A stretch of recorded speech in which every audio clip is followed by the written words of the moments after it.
किसी के बाप का हिंदुस्तान थोड़ी है। बिल्कुल मैं कहना चाहता हूं, जिन्होंने इस देश के लिए खून बहाया उनके बाप का हिंदुस्तान है, उस गरीब मुस्लिम कारीगर के बाप का हिंदुस्तान है। पर जो ये कहते हैं कि आगरे का लाल किला किसके बाप ने बनवाया, आगरे का किला किसके बाप ने बनवाया, दिल्ली का किला किसके बाप ने बनवाया, हैदराबाद का चार मीनार किसके बाप ने बनवाया, उसके बाप का यह हिंदुस्तान नहीं है। अगर इस रास्ते में आप कांटे बिछाना चाहते हैं तो उनके लिए एक लाइन कहना चाहता हूं, सभापति महोदय, तेरी तमन्ना है पर हम खार न बोने देंगे। खार कांटों को कहते हैं। तेरी तमन्ना है पर हम खार न बोने देंगे, तुझे हम राह की दीवार न होने देंगे। तू सबको रौंद कर आगे जो निकलना चाहे, हम तेरी इतनी भी रफ्तार न होने देंगे। ताजमहल पर भी दावा कर दिया गया। अब तो मैं पूछना चाहता हूं, सुप्रीम कोर्ट ने अपने जजमेंट में कहा कि भाई शाहजहां के जमाने का लिखा फरमान लेके आइए, तब हम मानेंगे कि इस पे कोई दावा है या नहीं। आप सोचिए कि अगर ये वक्त का कानून इसी ढंग से चला होता तो क्या होता। जब शाहजहां जेल में था और दूर से उस ताजमहल को देखता था और उसे सिर्फ एक सुराही पानी मिलता था और उसने औरंगजेब से कहा एक सुराही पानी और भिजवा दो, तो जानते उसने मना कर दिया। तो दुखी होकर शाहजहां ने फारसी में लिखा, ए पिसर तू अजब मुसलमानी, जे पिदरे जिंदा आप तरसानी, आफरीन हिंदुआन सदबार, जे दहंद पिदरावा मुर्दा देवम आप। मतलब तू कैसा मुसलमान है जो जिंदा बाप को पानी के लिए तरसा रहा है, तुझसे तो आफरीन 100 बार उन हिंदुओं को है जो पितृपक्ष में मरे हुए बाप को भी पानी देते हैं। नया मुल्ला प्याज ज्यादा खाता है, हिंदी में कहावत होती है, परंतु यहां तो जो गैर मुल्ला प्याज बहुत खा रहा था और इतना खा रहा था कि आंसू निकल रहे थे गरीब मुसलमान के भी और देश के भी।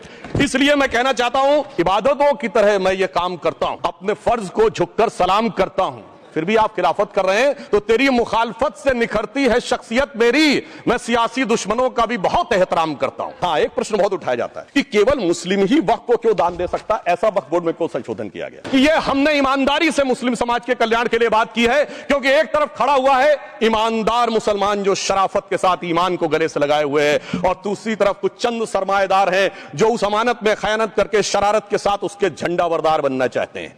तो यह मुकाबला किसके बीच में है? ये शराफत अली और शरारत खान के बीच में मुकाबला है। हमारी सरकार शराफत अली के साथ खड़ी है, हमारी गरीब मुस्लिम के साथ खड़ी है। ये गरीबों गुर्बत वाले गुर्बत अली और सरमाएदारे वाले गाजी खान के बीच का इलाका है। पुराना उर्दू का शेर है कि मिटे नामियों के निशान कैसे कैसे, और ये जमी खा गई आसमां कैसे कैसे। किसी के बाप का हिंदुस्तान थोड़ी है। बिल्कुल मैं कहना चाहता हूं, जिन्होंने इस देश के लिए खून बहाया उनके बाप का हिंदुस्तान है, उस गरीब मुस्लिम कारीगर के बाप का हिंदुस्तान है। पर जो ये कहते हैं कि आगरे का लाल किला किसके बाप ने बनवाया, आगरे का किला किसके बाप ने बनवाया, दिल्ली का किला किसके बाप ने बनवाया, हैदराबाद का चार मीनार किसके बाप ने बनवाया, उसके बाप का यह हिंदुस्तान नहीं है। अगर इस रास्ते में आप कांटे बिछाना चाहते हैं तो उनके लिए एक लाइन कहना चाहता हूं, सभापति महोदय, तेरी तमन्ना है पर हम खार न बोने देंगे। खार कांटों को कहते हैं। तेरी तमन्ना है पर हम खार न बोने देंगे, तुझे हम राह की दीवार न होने देंगे। तू सबको रौंद कर आगे जो निकलना चाहे, हम तेरी इतनी भी रफ्तार न होने देंगे। ताजमहल पर भी दावा कर दिया गया। अब तो मैं पूछना चाहता हूं, सुप्रीम कोर्ट ने अपने जजमेंट में कहा कि भाई शाहजहां के जमाने का लिखा फरमान लेके आइए, तब हम मानेंगे कि इस पे कोई दावा है या नहीं।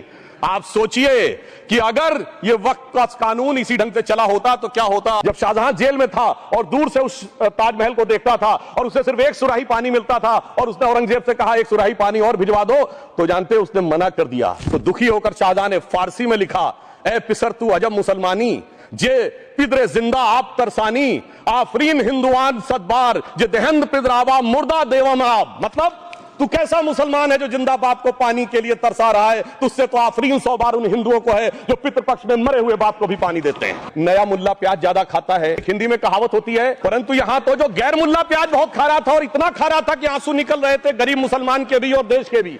इसलिए मैं कहना चाहता हूं, इबादतों की तरह मैं ये काम करता हूं, अपने फर्ज को झुककर सलाम करता हूं, फिर भी आप खिलाफत कर रहे हैं। तो तेरी मुखालफत से निखरती है शख्सियत मेरी, मैं सियासी दुश्मनों का भी बहुत एहतराम करता हूं। हाँ, एक प्रश्न बहुत उठाया जाता है कि केवल मुस्लिम ही वक्फ को क्यों दान दे सकता, ऐसा वक्फ बोर्ड में क्यों संशोधन किया गया कि ये हमने ईमानदारी से मुस्लिम समाज के कल्याण के लिए बात की है, क्योंकि एक तरफ खड़ा हुआ है ईमानदार मुसलमान जो शराफत के साथ ईमान को गले से लगाए हुए है, और दूसरी तरफ कुछ चंद सरमाएदार हैं जो उस अमानत में खयानत करके शरारत के साथ उसके झंडा बरदार बनना चाहते हैं।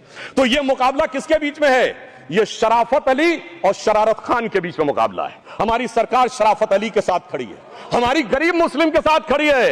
ये गरीबों गुर्बत वाले गुर्बत अली और सरमाएदारे वाले गाजी खान के बीच का इलाका है। पुराना उर्दू का शेर है कि मिटे नामियों के निशान कैसे कैसे, और ये जमी खा गई आसमां कैसे कैसे।